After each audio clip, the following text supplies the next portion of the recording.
Ya, hello guys, ketemu lagi. Kali ini gue akan coba memperbaiki oximeter. Ini kiriman dari netizen ya, netizen YouTuber. Oximeter ini gunanya untuk mengetahui detak jantung sih, sejauh yang gue tahu kayak gitu. Ini katanya problemnya adalah kalau dikasih baterai baru, kalau menggunakan baterai baru, itu LCD-nya itu tampilannya putus-putus. Jadi nggak sempurna kayak gitu ya. Oke, kita lihat dulu fisiknya seperti apa dan bisakah saya memperbaikinya. Kita lihat nanti ya, check it out. Oke, ini baterainya. Dan kalau kita lihat itu secara fisik memang seperti karatan ya. Seperti jamuran gitu deh. Kita coba nyalain. Ya, ini kelihatan dia terputus begitu kan ya. Nyampur terputus gitu deh. Ini sensornya, bukan sensor, itu lampunya. Sensornya ada di bagian bawah, bagian atas itu lampu. Coba cek lagi. Nah, itu lampunya nyala, oke. No problem. Kita coba tes sensornya.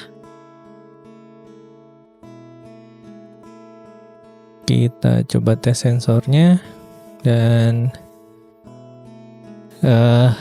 nanti lagi deh ya.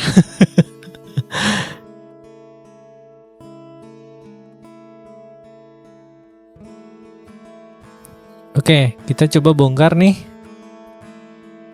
Kita lihat dulu secara fisik dia ada jamuran kayak gitu, jamuran dan karatan juga. Ini gue lagi lihat dulu nih, karena gue belum pernah bongkar kan, dan takutnya salah bongkar, ada konektor segala macem. Nih gue coba lihat secara fisik dulu, diobservasi dulu, bagian mana ya bongkarnya. Oke, sebentar, itu seperti ada kuncian pegas ya, per mungkin. Dan ini bagian dalam bisa dibuka nggak ya? Harusnya sih bisa. Oke, coba dibuka dulu ya. Ya, ini karet, ternyata terbuat dari karet. Nah, itu bagian dalamnya dan banyak minyaknya ya, semacam minyak gitu. Ya, terus itu ada pegas, itu yang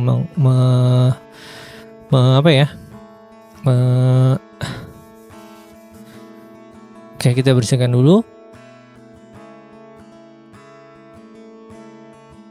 Ini opsional sebenarnya, cuman make sure supaya si sensornya ngebacanya gampang ya, ngebaca detak jantung kitanya gampang dari jari.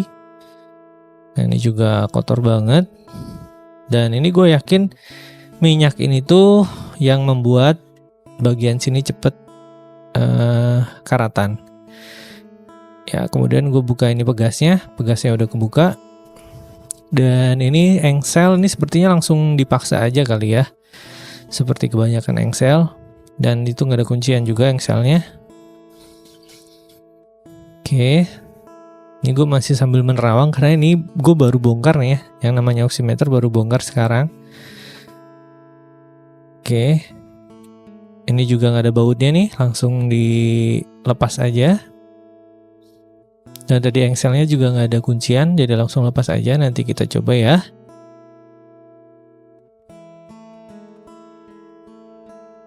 Nah, oke. Nah, ini dia dalamannya. Ada baut di dalamnya, baut di boardnya, bukan di casingnya ya. Dan tadi ada lem sebenarnya. Oke. Kita coba cek lagi dari sini, kali aja buka casing dia udah bener kali. Sama aja ternyata ya, sama terpotong begitu.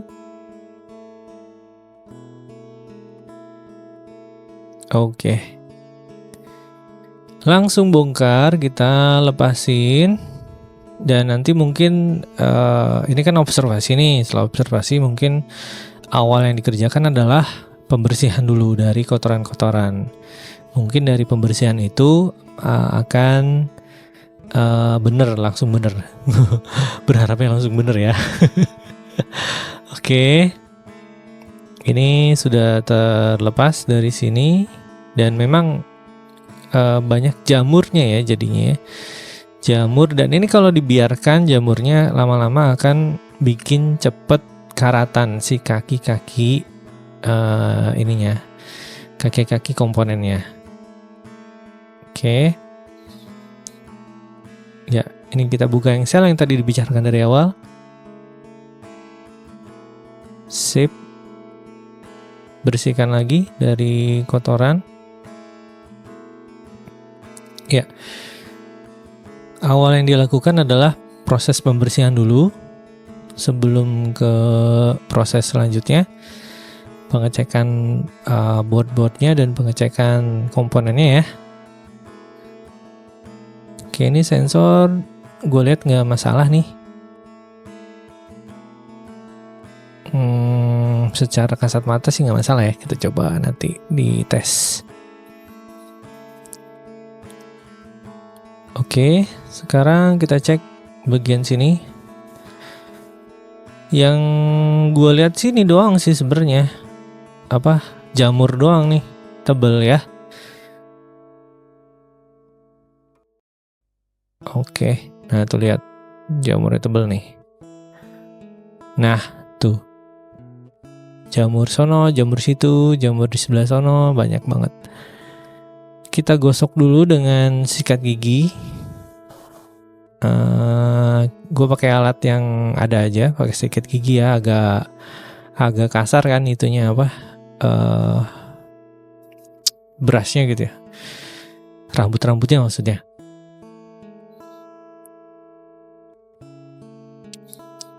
Oke, ini agak susah lepas ya.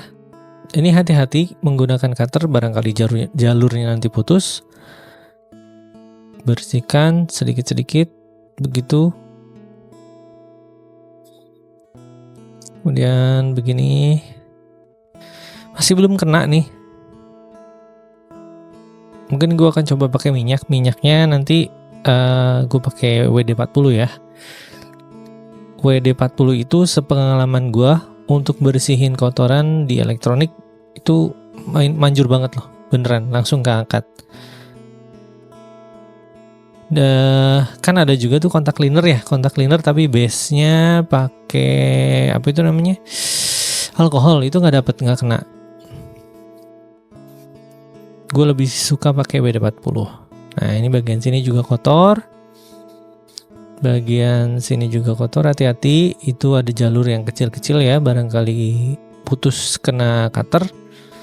Dan ini kenapa gue pakai cutter, karena gue nggak punya alat tools yang lebih tipis dari cutter.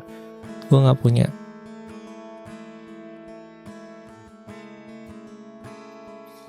Bisa sih pakai jarum, tapi sama aja ya, tajam juga ujungnya kan. Jadi mau pakai jarum, mau pakai cutter harus hati-hati. Jangan sampai jalurnya putus juga.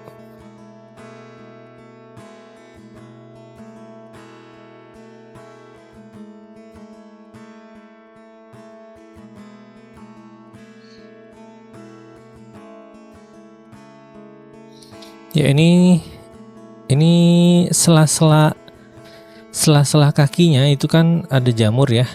Nah, itu gue bersihin dari jamur tadi, sela-selanya antara kaki. Maksudnya supaya barangkali jamur itu yang membuat konslet gitu kan, antara kaki satu dengan kaki lainnya. Kita coba tes lagi. Nah, kan mulai bener kan? Ini baru bersininya doang loh ya, bersihin kotornya doang nih. Udah mulai bener. Tapi jangan senang dulu, kita coba tes beberapa kali ya. Kita coba tes beberapa kali apakah masih kumat-kumatan atau enggak.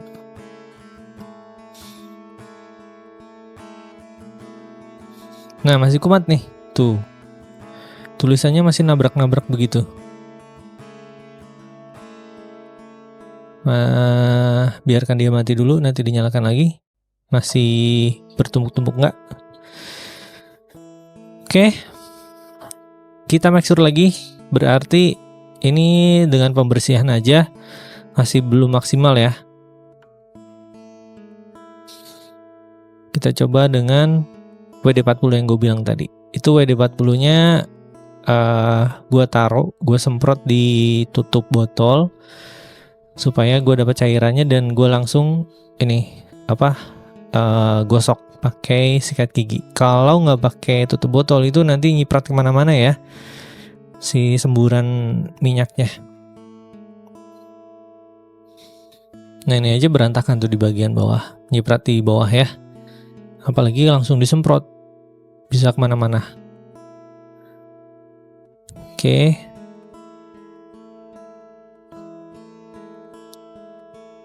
Kita pasang lagi baterainya. Ini masih proses pembersihan dulu, apakah berhasil apa enggak.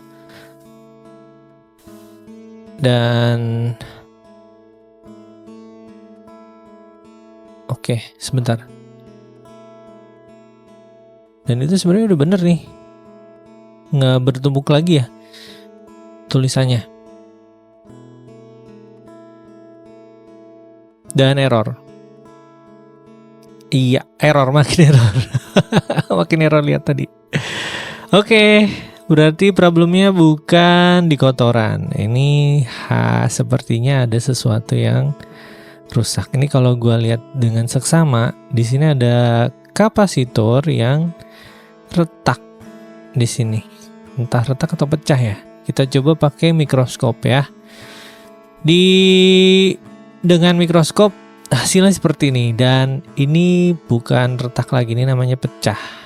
Jadi ya harus diganti. Dia nilainya 226 ya, 226A. Berarti kalau gue lihat di datasheet dia nilainya 22 mikrofarad.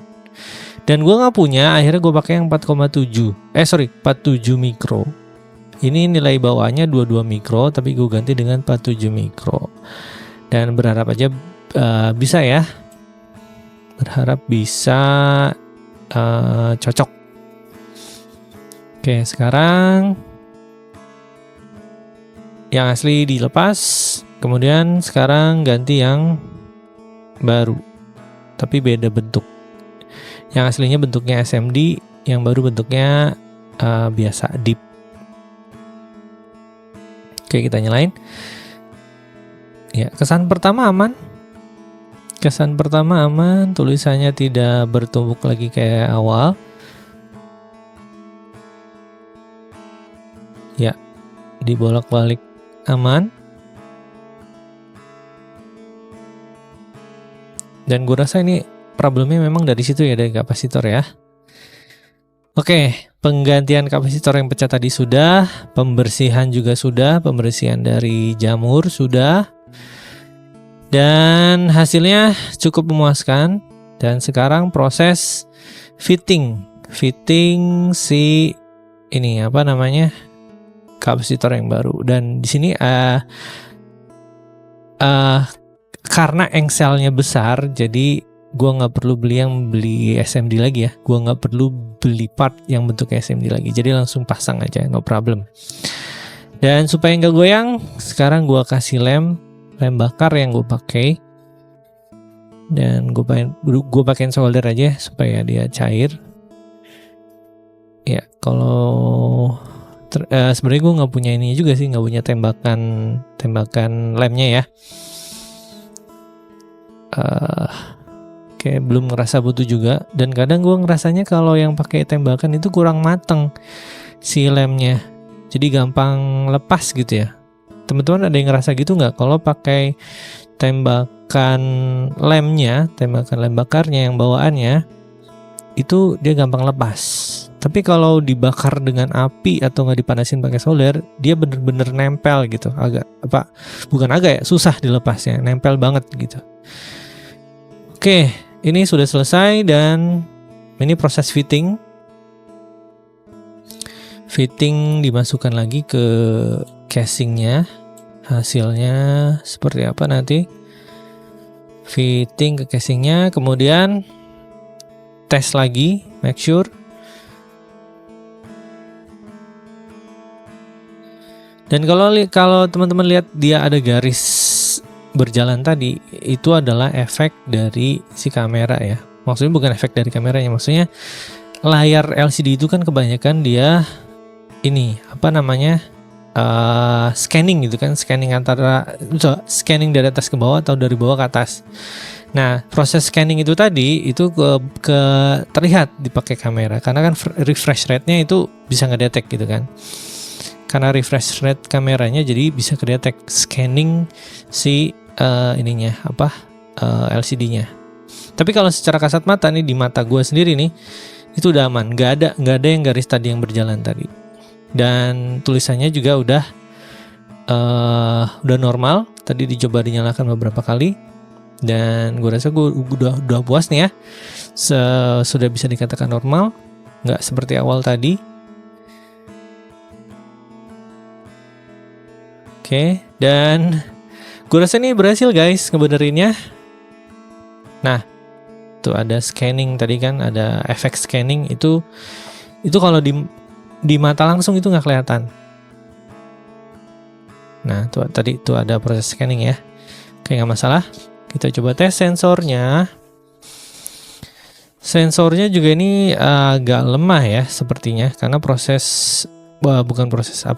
penempatan jarinya juga harus yang benar supaya si scannernya itu bisa ngedetek. Nah, ini kedetek.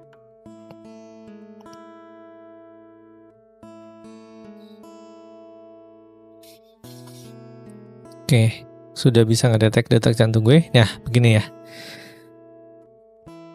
Oke, detak jantung rata-rata gue 82